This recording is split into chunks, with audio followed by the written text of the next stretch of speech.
Hola, bienvenidos a Ecotops una vez más. Y hoy os traigo un caso de impuestos sobre sociedades, al igual que hicimos hace un par de semanas con el caso de IRPF, pues he decidido que podría ser interesante traeros esta vez un caso de impuestos sobre sociedades para el ejercicio 2019. Sin más dilación, caso al enunciado. ¿Y qué nos dice? Pues nos cuenta que la empresa Miki SL trabaja en el campo del transporte y la logística y quiere que le presentemos el impuesto sobre sociedades del 2019. La empresa en cuestión nos ha proporcionado los siguientes datos. Nos dice que su beneficio antes de impuestos para el 2019 fue de 130.000 euros. Uno de sus clientes está atrasado en el pago de sus deudas por más de 6 meses. A 31 de diciembre de 2019 se procedió a dotar una provisión de 5.000 euros para cubrir la posible insolvencia. El personal a cargo del transporte de bienes fue multado con 1.975 euros por exceso de velocidad. Los ingresos totales para 2019 incluyen 28.000 euros relacionados con dividendos recibidos de la filial, la cual está totalmente participada al 100% por Miki SL desde 2017. En el balance de situación de Miki SL figuran equipos electrónicos con un valor en libros de 100.000 euros. Durante 2019 la amortización fue de 10.000 euros. No obstante, la amortización máxima permitida en tablas para esta categoría de activos es del 20% anual. En 2018 se dotó una provisión de 54.000 euros relacionada con el futuro pago de un bonus al personal. En 2019 se efectuó el pago a los empleados. Al final del 2019, Miki SL emitió una factura por 32.000 euros. El 50% del pago fue recibido cuando el servicio fue prestado en 2019, mientras que el resto pendiente se acabará pagando en 2021. En años anteriores, Miki SL tuvo pérdidas. Consecuentemente, la sociedad tiene registradas unas bases imponibles negativas por 21.325 euros, que podrá compensar en el futuro. El tipo impositivo aplicable en su liquidación es del 25%. No se puede aplicar ninguna deducción para este año 2019. Y por último, Miki SL pagó 3.525 euros en concepto de pagos fraccionados del impuesto sobre sociedades del 2019. ¿De acuerdo? Entonces, con esta información ya tendríamos más que suficiente para poder efectuar la liquidación de esta empresa, de esta compañía. Y iremos paso a paso viendo cómo se hace esto. Y ya me iré parando en los, digamos, pasos más importantes y vamos explicando. A ver, lo primero de todo, a la hora de liquidar un impuesto sobre sociedades, es saber que la liquidación de dicho impuesto está muy relacionada con la contabilidad. ¿Vale? ¿Por qué digo esto? Porque el cálculo del impuesto sobre sociedades se basa en un primer momento en lo que nos aparece en la cuenta de pérdidas y ganancias como beneficio antes de impuestos.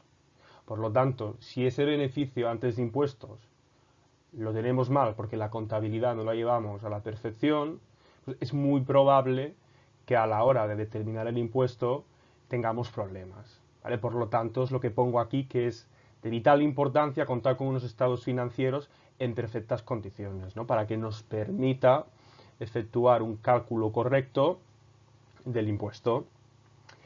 También decir así, a modo informativo, que según el artículo 200 de la Ley General Tributaria, una contabilidad errónea, confusa, puede acarrear una multa de hasta 150 euros. Y siempre que no se detecte intención, una actitud dolosa, es decir, si yo de forma intencionada, digamos que estoy manipulando la contabilidad para declarar una base impositiva menor de la que realmente es, ahí las sanciones pueden aumentar sustancialmente según el caso en el que nos encontremos. ¿Vale? Por lo tanto, ya hemos dicho que partimos del resultado antes de impuestos. ¿De acuerdo? Aquí iré poniendo el esquema de liquidación, cada paso así importante que vayamos haciendo, lo iremos poniendo. ¿De acuerdo? Como veis aquí, beneficio antes de impuestos sacado del enunciado, 130.000 euros. ¿Vale? Por lo tanto, después de determinar el beneficio antes de impuestos, el siguiente paso será determinar la base imponible. Y para determinar la base imponible, lo primero que tenemos que hacer es pues, ver si es necesario hacer algún tipo de ajuste a este beneficio antes de impuestos. ¿Qué es lo que sucede? Que el beneficio antes de impuestos no siempre coincide con la base imponible. Es verdad que si nosotros vamos a la ley del impuesto sobre sociedades, se remite mucho a la normativa contable, pero no siempre las normas contables coinciden con las normas tributarias, las normas del impuesto sobre sociedades. Es ahí en el que se originan ciertas diferencias que nosotros tenemos que ajustar mediante lo que se conoce como ajustes extracontables. Estos ajustes pueden ser de distintos tipos. Pueden ser positivos o negativos, tendrían esta primera categoría. ¿Qué significa un ajuste positivo? Pues que yo estoy incrementando esta base imponible, digamos, previa que tengo, la estoy incrementando. Este beneficio antes de impuestos está aumentando. Esto es lo que se conocería como un ajuste positivo. Y cuando la base imponible la estamos disminuyendo es porque estamos aplicando ajustes extracontables negativos. ¿De acuerdo?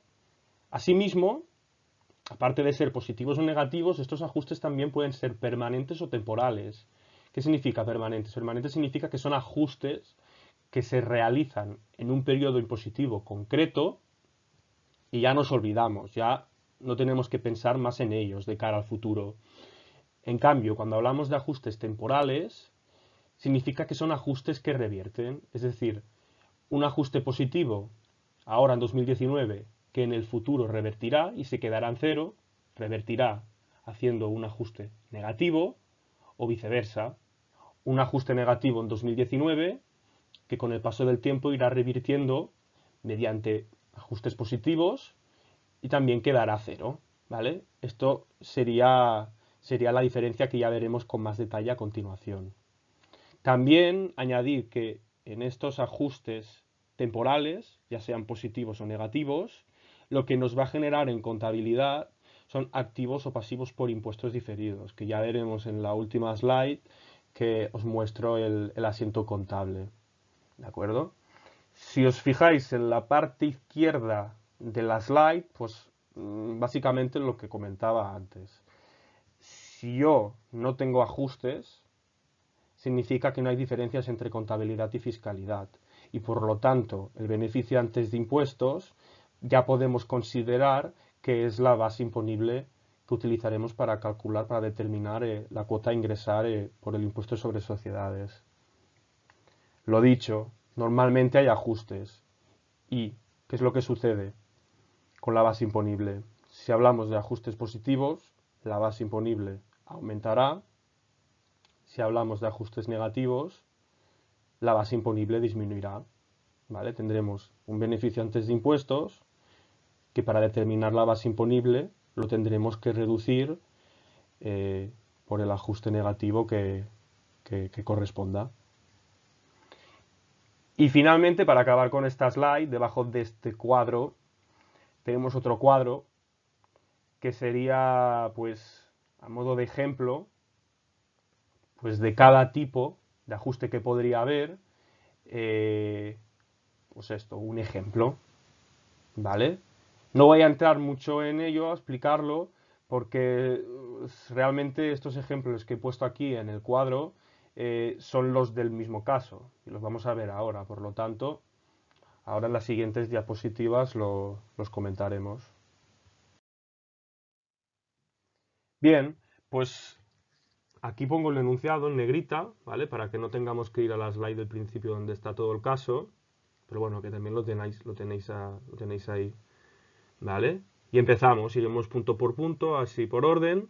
Y lo primero que nos decía, después de decirnos que el beneficio antes de impuestos era 130.000 euros, ya nos daba algún detalle más sobre las operaciones que había llevado a cabo en el 2019 y nos comentaba que uno de sus clientes a 31 de diciembre del 2019 pues estaba atrasado en el pago por más de 6 meses. Lo que se hizo a final de año fue entonces dotar una provisión, en este caso de 5.000 euros, para cubrir la posible insolvencia derivada del impago de este crédito.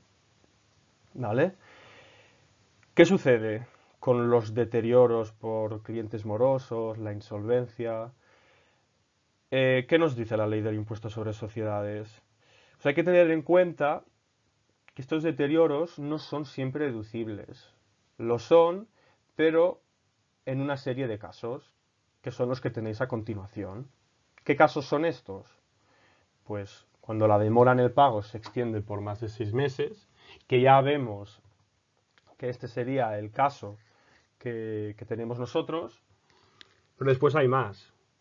Que el deudor se haya declarado un concurso de acreedores, no puede pagar sus deudas, entonces se declara en concurso, que esté acusado en un litigio por alzamiento de bienes, o que se encuentre en un procedimiento judicial derivado del propio impago de estas deudas que tiene y que no salda. ¿Vale? Como comentábamos, nosotros estaríamos en el primer caso y por lo tanto no sería necesario hacer ningún ajuste, porque contablemente nosotros sabemos que pues, el deterioro es un gasto, tiene que figurar en el pérdidas y ganancias, y fiscalmente también sería deducible. Por lo tanto, aquí no habría que hacer ajuste alguno.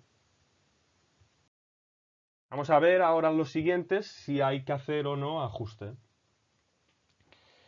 El siguiente que tenemos aquí serían multas de tráfico. ¿Qué pasa con el tema multas, sanciones? Nos dice que el personal a cargo del transporte de bienes fue multado con 1.975 euros por exceso de velocidad.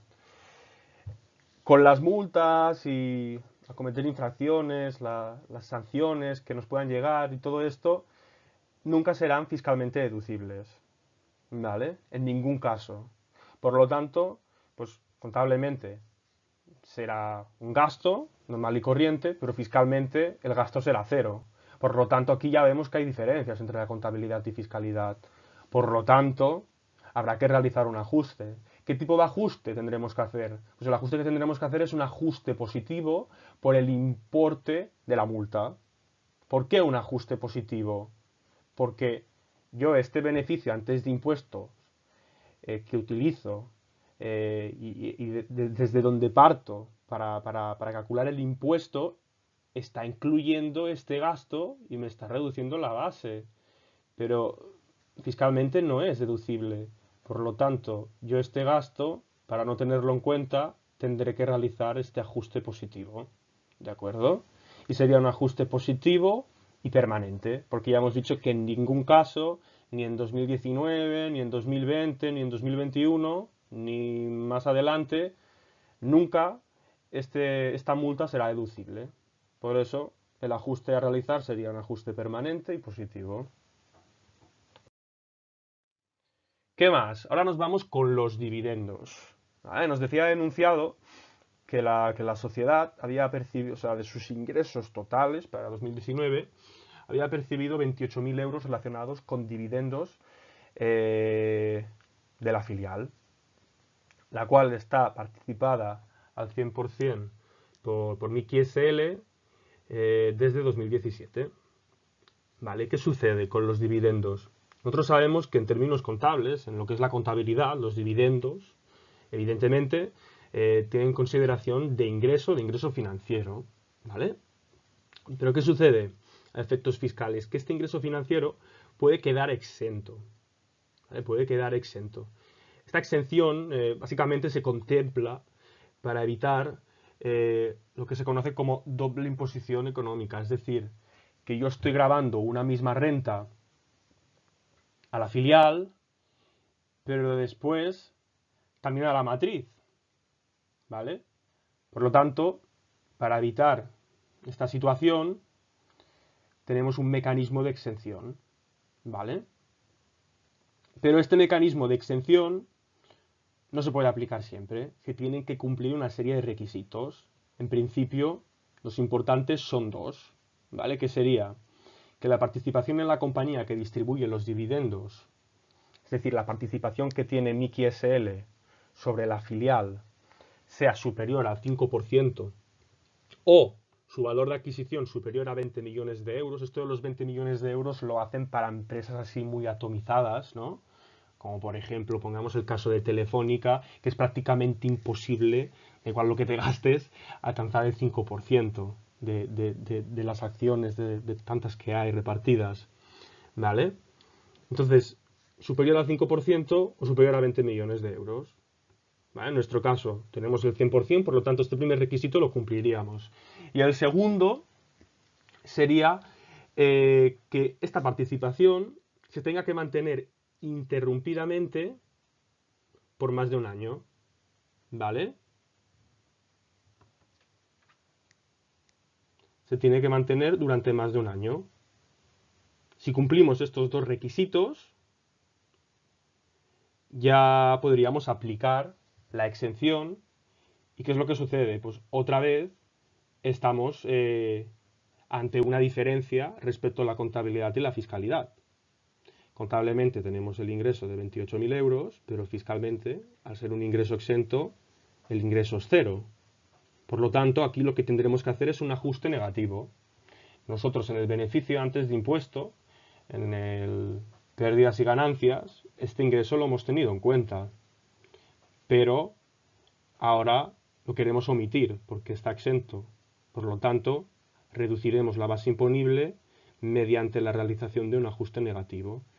¿Este ajuste negativo qué será? ¿Permanente o temporal? El ajuste será permanente, porque en principio las condiciones estas que comentábamos se van a cumplir en el tiempo y no habrá necesidad de revertir el ajuste. Por lo tanto, estamos ante un ajuste permanente negativo. Siguiente operación. La amortización. La amortización también es importante, porque puede haber diferencias entre la contabilidad y fiscalidad también. Nos dice que en el balance de situación de Miki SL figuran equipos electrónicos con un valor en libros de 100.000 euros. ¿Vale? Durante 2019 la amortización fue de 10.000. No obstante, la amortización máxima permitida en tablas para esta categoría de activos es del 20% anual. ¿De acuerdo? Por lo tanto, antes de nada decir que en la ley del impuesto sobre sociedades hay la famosa tabla esta de amortizaciones en la que nos indica la amortización máxima y la vida útil máxima, que indirectamente lo que nos proporciona es la amortización mínima para cada categoría de activos. Entonces, tú siempre que dentro de este baremo, tú siempre que fiscalmente pues, amortices en estos límites, no tendrás ningún problema. Pero ¿qué es lo que sucede? Como en el caso que tenemos ahora, yo fiscalmente puedo elegir el ritmo de amortización que me dé la gana, mientras esté dentro de los límites, y contablemente, pues realmente también tengo bastante libertad, según la depreciación efectiva de los activos. Por lo tanto, pues puede haber diferencias, y es lo que nos pasa en este caso. Estamos viendo que aquí, contablemente, estamos amortizando a un ritmo del 10%, es decir, nosotros contemplamos que la vida útil de estos equipos electrónicos son 10 años, mientras que fiscalmente, como la ley nos deja y nos beneficia, porque si nos podemos dar un gasto antes, más que mejor, lo estamos amortizando al coeficiente de amortización máximo, que es el 20%, es decir, contemplando una vida útil máxima, o una vida útil estimada, mejor dicho, de 5 años. ¿Vale? Por lo tanto, si os fijáis en la tabla de la derecha, vemos que ya empezamos a tener diferencias. Para el año que nos interesa, es decir, el 2019, que estamos calculando, vemos que contablemente tenemos un gasto por 10.000 euros, mientras que en la fiscalidad, a efectos del impuesto sobre sociedades, el gasto es el doble, es 20.000 euros. ¿Vale? ¿Qué significa esto?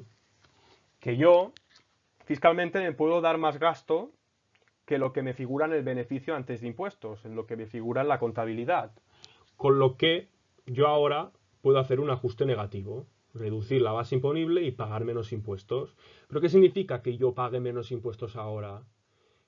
Que voy a tener que contabilizar un pasivo por impuesto diferido.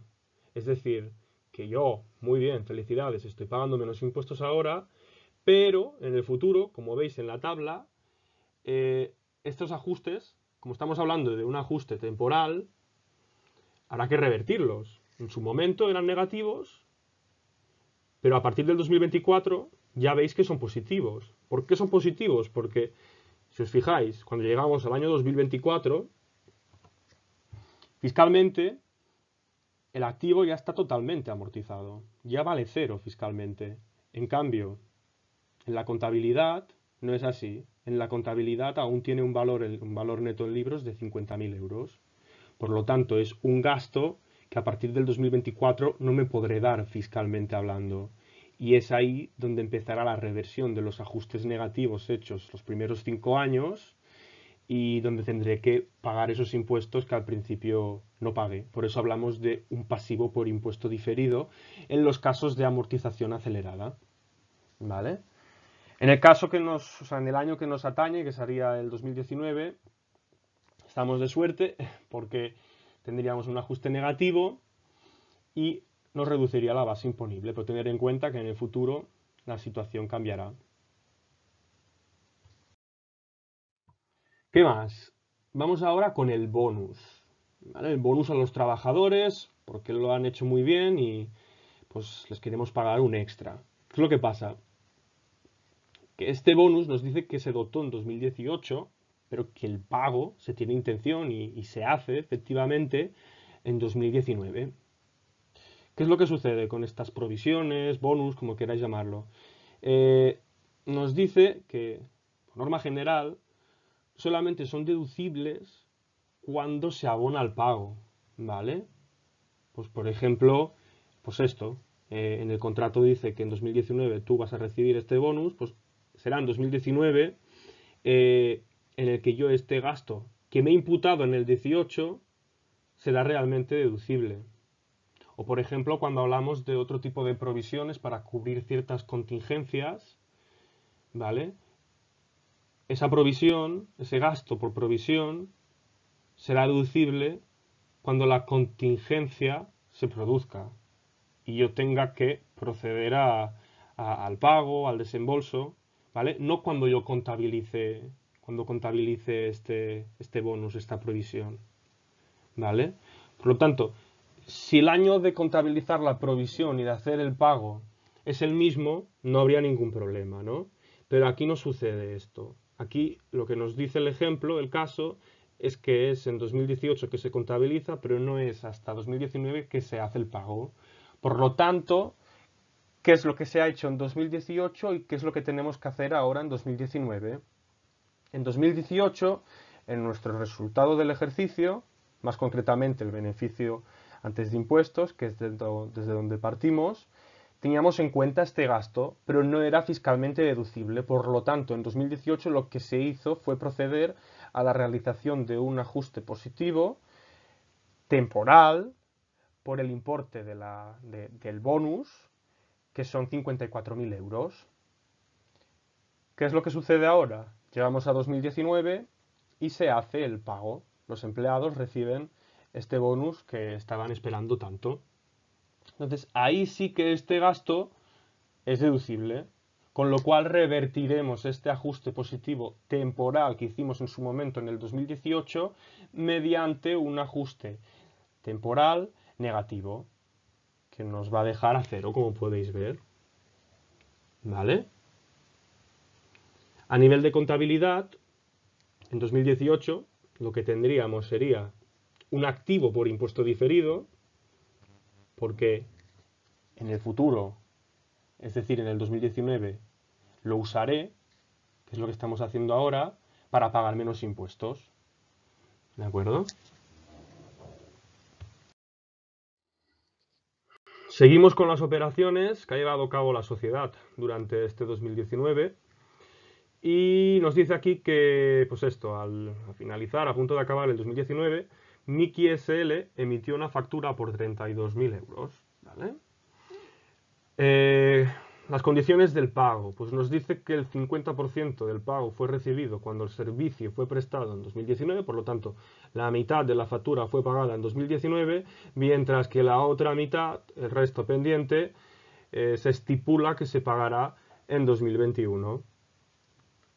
¿Qué sucede con estas operaciones en las que hay un pago aplazado o se paga así de forma, se paga a plazos, que se dice, o de forma fraccionada? En principio, y la ley del impuesto sobre sociedades nos lo dice así, nosotros, para la liquidación, tenemos que aplicar el mismo criterio que aplicamos en la contabilidad, que es el criterio del devengo. Es decir, yo voy a imputar un ingreso o un gasto cuando se produzca la corriente real de bienes o servicios, no cuando reciba el pago o cuando abone la contraprestación. ¿Vale? Esta sería la norma general. ¿Qué es lo que sucede? Que si se cumplen unas ciertas condiciones en este tipo de operaciones, podemos optar por aplicar el criterio de caja en vez del criterio del devengo. Tenemos esta libertad. Pero eso sí, siempre que se cumplan unas condiciones que son las siguientes. Básicamente, se tiene que tratar de operaciones en las que, si hablamos de operaciones con un pago único, ese pago único tiene que ser a más de un año vista, es decir, que transcurra un tiempo superior a un año, ¿vale? Del devengo, lo que es el cobro, me refiero, ¿vale? O sea, yo tengo una factura, fecha de emisión 2019, pero el cobro lo recibo en 2022, por lo tanto pasa más de un año, cumpliría el requisito. O si se trata de operaciones con pagos a plazos de forma fraccionada, hay varios pagos, pues nos dice que el último pago sea un año más tarde, digamos que transcurra este año entre la fecha de emisión de la factura y el último pago que se efectúa. Pues imaginaos otra vez, ¿no? Una factura emitida en 2019 y que es muy parecido al... Lo estoy explicando ya, pero bueno. Lo pongo así como un segundo ejemplo y así yo creo que se entiende mejor. Una factura con fecha de emisión en 2019. En el mismo 2019 se paga una parte, pero la otra parte se paga en 2022, pongamos el caso. Por lo tanto, esta operación también cumpliría los requisitos para aplicar el criterio de caja en vez del criterio de devengo, que es el criterio contemplado por así a nivel general por la ley del impuesto sobre sociedades. ¿Vale? Entonces, continuando con nuestro caso, ¿qué es lo que tenemos aquí? Pues vemos que en 2019, contablemente, que ahí sí que no hay ninguna discusión, en contabilidad uno de los principios es que se tiene que aplicar el principio del devengo, pues el ingreso lo voy a imputar íntegro, independientemente de los cobros. Es decir, los 32.000 euros ya estarán incluidos en el pérdidas y ganancias del 2019. Sin embargo, como aquí cumplimos los requisitos que mencionaba anteriormente, fiscalmente yo solamente me voy a imputar un ingreso del 50%, de 16.000 euros. Por lo tanto, ese beneficio antes de impuestos lo tendré que reducir en 16.000 euros porque yo este 2019 solamente pagaré impuestos por la mitad, por el 50% de la factura. Pero estamos ante un ajuste temporal, como podemos ver, porque cuando se pague la otra mitad, este ajuste de menos 16.000 tendrá que revertir. Y es lo que se hace en el 2021. En el 2021 se paga el resto y como estamos aplicando el criterio de caja, aunque en 2021 no haya ingreso, porque la factura es de fecha 2019, fiscalmente sí que lo tenemos. Y es ahí que tendré que hacer el ajuste positivo de los otros 16.000 para revertir. ¿De acuerdo? Bien, pues esto sería todo respecto a los ajustes extracontables. Vamos siguiendo un poco el esquema de liquidación. Vimos que partíamos del beneficio antes de impuestos, de 130.000 euros, ¿vale? Y tenemos aquí los ajustes que comentábamos. Multas de tráfico por 1.975 euros. La amortización, ajuste positivo, también hemos visto, temporal, de 10.000 euros. Después teníamos los dividendos, ¿vale? Ajuste negativo permanente de 28.000 euros. El bonus que revertía por 54.000 euros. Y la operación con pagos aplazados de 16.000, ajuste negativo. Veis a la izquierda del concepto, pues el signo del ajuste. ¿Vale? Y con esto lo que tenemos, aún no tenemos la base imponible definitiva. Lo que tenemos es una base imponible previa a reducciones, que en nuestro caso serían 43.975 euros. ¿Vale? Bien, estas reducciones tenemos varias, pero en este ejemplo solamente contamos con una, que es la más común, que serían las bases imponibles negativas. ¿Qué podemos decir de las bases imponibles negativas? Bueno, según el ejemplo, según el caso, nos comenta que pues, los años anteriores a mí QSL no le iba muy bien y tuve bastantes pérdidas. Y consecuentemente, la sociedad lo que tiene es registrado bases imponibles negativas por una cantidad de 21.325 euros, que estas pues las podrá compensar en el futuro, sin ninguna limitación temporal. Decir que las bases, las BINs, las bases imponibles negativas, se pueden compensar hasta un 70% de la base imponible previa a reducciones. Pero, en cualquier caso, el primer millón en bases imponibles negativas será siempre deducible, o se podrá reducir, mejor dicho, sin tener en cuenta esta limitación del 70%. Como decía, ahora, en la actualidad, no hay ningún límite temporal para aplicar estas BINs.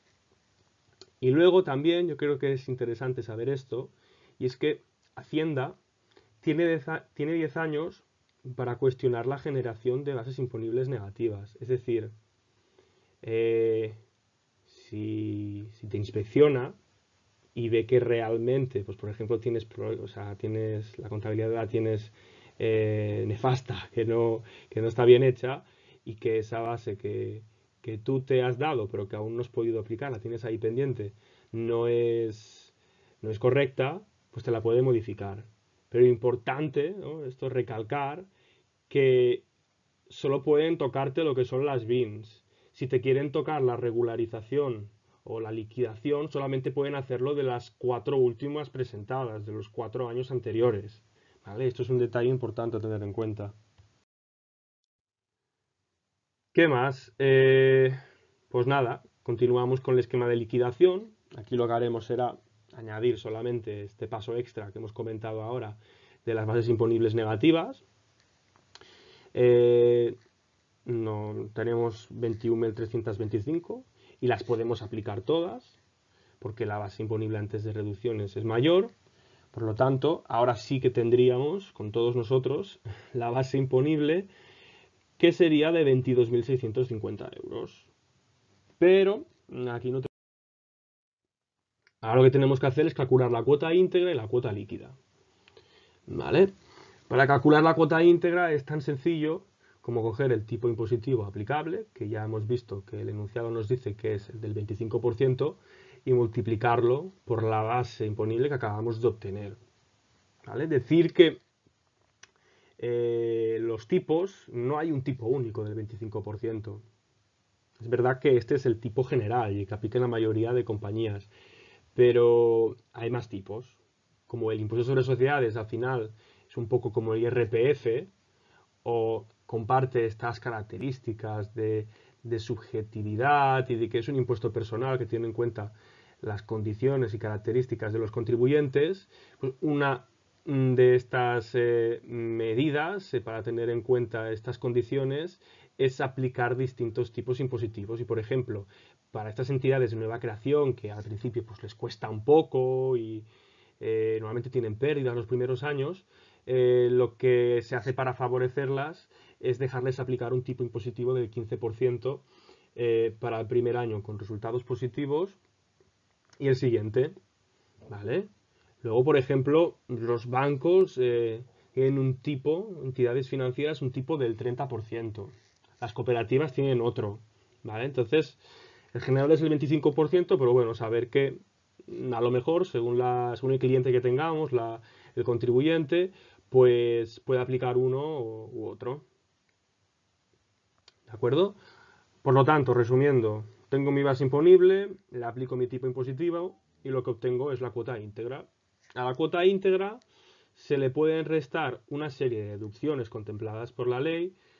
Yo en este caso que os traigo no he puesto ninguna deducción porque como es el primer caso y quería hacerlo así un poco introductorio, tampoco quería alargarlo demasiado. Creo que ya lo estoy alargando bastante. Y, y no he puesto deducciones. Probablemente pues en casos futuros ya pondré alguna de las más comunes y así también las podemos ver. Y como no hay deducciones, pues la cuota líquida coincide con la cuota íntegra. ¿Vale? Digamos que así para hacernos un mini esquema, tenemos la cuota íntegra, yo resto deducciones y me da la cuota líquida. Como las deducciones son cero, no resto nada, la cuota íntegra me coincide con la cuota líquida. ¿Vale? Continuamos con el esquema.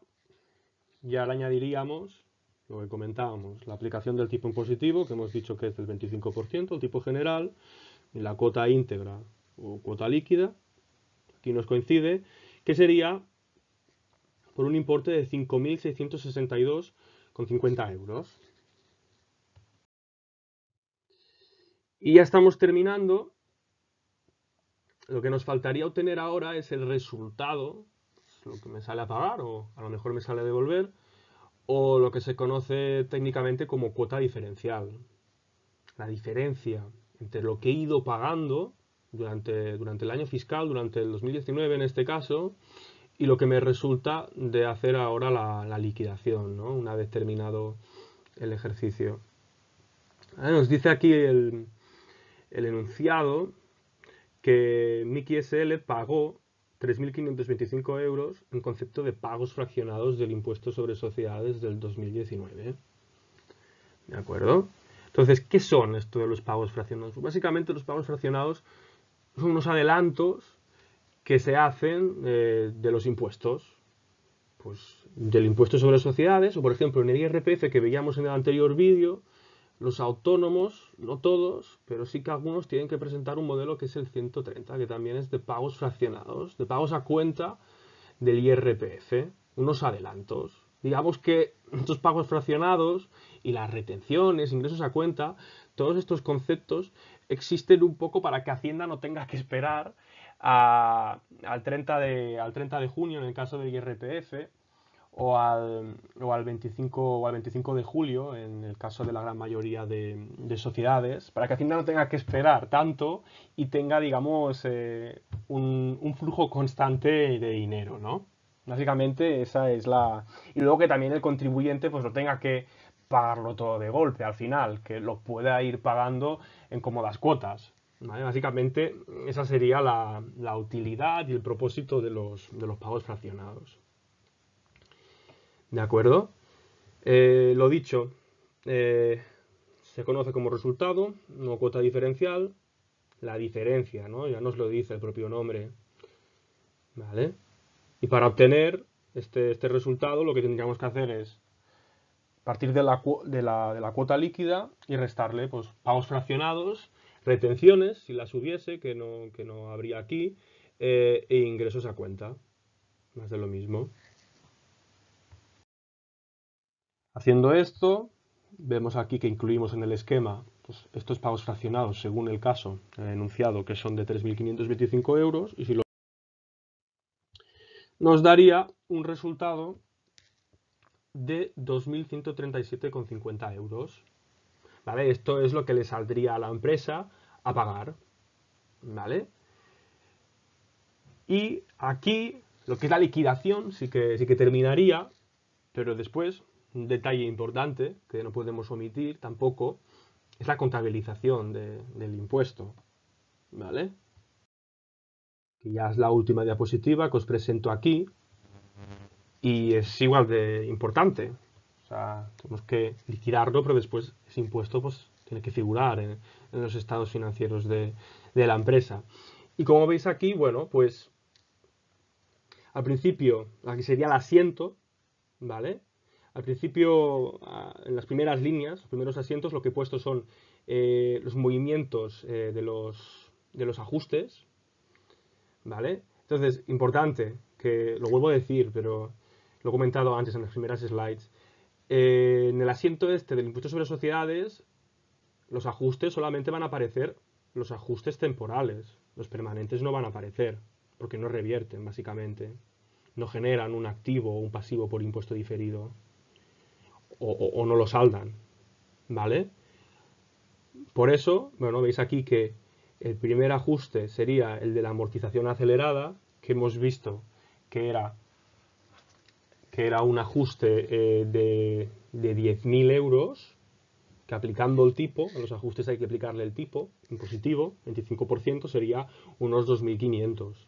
Y estoy aquí lo que estoy haciendo es reconocer un pasivo por impuesto diferido, porque lo que decíamos era esto, ¿no? Que, vale, yo acelero la amortización, pago menos impuestos ahora, pero cuidado que a partir del 2024 tendré que pagar lo que no he pagado ahora. El bonus. Aquí estamos con una reversión. En 2018, si nosotros nos fuésemos al asiento del 2018 del IS, veríamos que estos 13.500 estarían en el debe. Estoy dando alta un activo, lo pongo en el debe. Pero ahora en 2019 ha revertido. Por lo tanto, me lo cargo poniéndolo en el haber. ¿Vale? Pago plazado. Pues parecido al caso de la amortización acelerada, en el sentido de que yo en vez de estar pagando impuestos ahora por 32.000, estoy pagando solamente por 16.000, que el 25% de 16.000 son estos 4.000 que aparecen en el asiento, y los reconozco como, los doy de alta como un pasivo por impuesto diferido, porque, vale, muy bien, no pago ahora, pero en 2021, que cobro la otra mitad de la factura, ahí es cuando tendré que pagar y revertirlo y saldar este pasivo por impuesto diferido. Entonces, en estas tres líneas tendríamos estos ajustes que comentábamos, solamente los temporales. Después, en la cuarta línea tenemos las BINs que estamos aplicando. En su momento, cuando tuve pérdidas, las di de alta en el debe, y ahora como las estoy aplicando, las doy de baja en el haber, como el activo que es, y me quedaría con cero, ¿no? Porque he aplicado todas.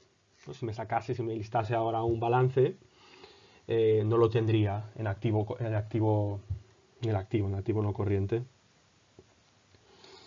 Continuando, después de las BINs, tenemos los pagos fraccionados, que también es otro activo, que yo a lo largo del 2019 lo he ido contabilizando en el debe, y ahora, como es un adelanto del impuesto, pues este adelanto lo uso, este crédito, este activo lo uso para pagar menos impuestos, y por eso se salda en el haber ahora, al hacer la liquidación del IS. Después de los pagos fraccionados, ya aquí lo que pongo es HP, o sea, Hacienda Pública Acreedora por Impuestos sobre Sociedades, un pasivo, lo que me sale a pagar, ¿no? Que tendré que pagar el 25 de julio de 2020, que son el resultado, la cuota diferencial, los 2.137,50. El gasto por impuesto corriente, que en nuestro caso se correspondería con la cuota íntegra o la cuota líquida, que hemos visto que coincide, es el gasto por el impuesto del 2019, por eso se dice corriente. En cambio, la última línea ya en el asiento, que sería el gasto por impuesto diferido, es el gasto correspondiente a los ajustes temporales, perdón, ¿vale? A la amortización, al bonus. Si os fijáis, estos 25.000 sería la suma de los 2.500 de la amortización acelerada, de los 3.500 de el bonus, de los 4.000 del pago aplazado y de los 5.331,25 de las bases imponibles negativas, que al final no dejan de ser también otro ajuste temporal. ¿Vale? Y hasta aquí llegaría la presentación. Si tenéis cualquier duda pues, respecto a la liquidación de este caso o respecto a la contabilización, que lo he hecho un poco por encima y a lo mejor queda alguna duda, pues estaré encantado de contestarlas en los comentarios. Y nada, es por vuestra atención y os espero en la próxima. Un saludo.